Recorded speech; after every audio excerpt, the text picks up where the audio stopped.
गोदाम आम 34 रु 35 टका आलू रेट रे किणुचु आलू जो आउज बस्तार भितर कणा फटा बहुत गुंड ये साइज आलू आसुना तेणुक सरकार कहूँ 30 टका बिकापी आम 30 टका बिका राजी अच्छे जदि जे से रेट आम 25-26 पाईगलु आम 30 टका बिका बाध्य हूँ। मुख्यमंत्री मोहन माझी पश्चिम बंगर मुख्यमंत्री सहित आलू देण नेण कथबार्ता सरी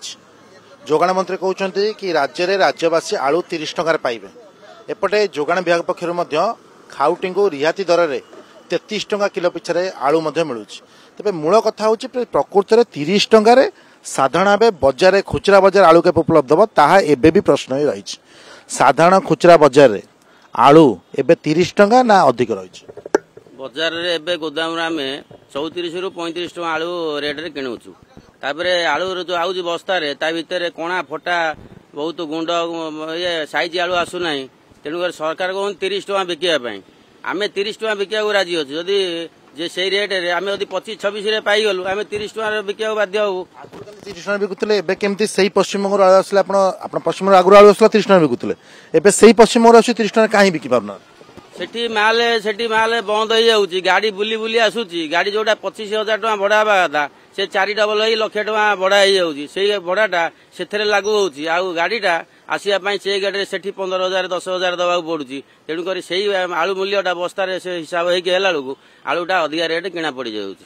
आलू व्यवसाय कर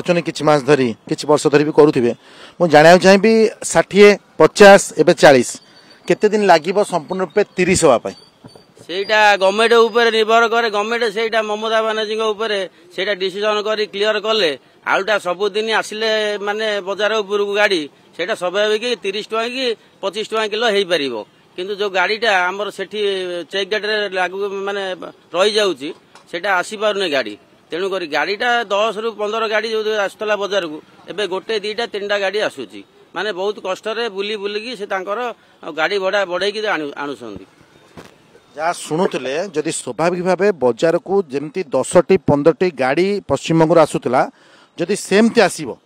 तेबे आलू किलो 25 टका कि 30 टका हो पारे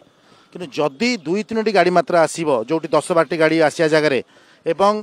आसबार समस्या हम कहीं जो रूट दे आगुरी आसूला नॉर्मली से रूट दे आसुनी बिहार दे गाड़ी बुलिकी आसूची तेणु जब यही समस्या लगी तेबे आलू किलो 30 टका राज्यवासी पाइबे ताहा कहीं बर्तमान समय लगुना तेणु जितेबले गाड़ी चलाचल स्वाभाविक हम पुणी कटक छत्र बजार को रीतिमत 10 रु 12टी गाड़ी आसब सेबे जाए आलू किलो 30 टका कि 25 टका हो पारे नचेत आलू दर 60 थिला 50 आउ एबे 40 नहीं खुचरा बजार उपलब्ध जहाँ खाउटे किछि ना किछि असंतोष तांका मन सृष्टि करुछि। कटक कैमरा पर्सन अभय मल्लिक सौम्य चौधरी कनेक्ट न्यूज।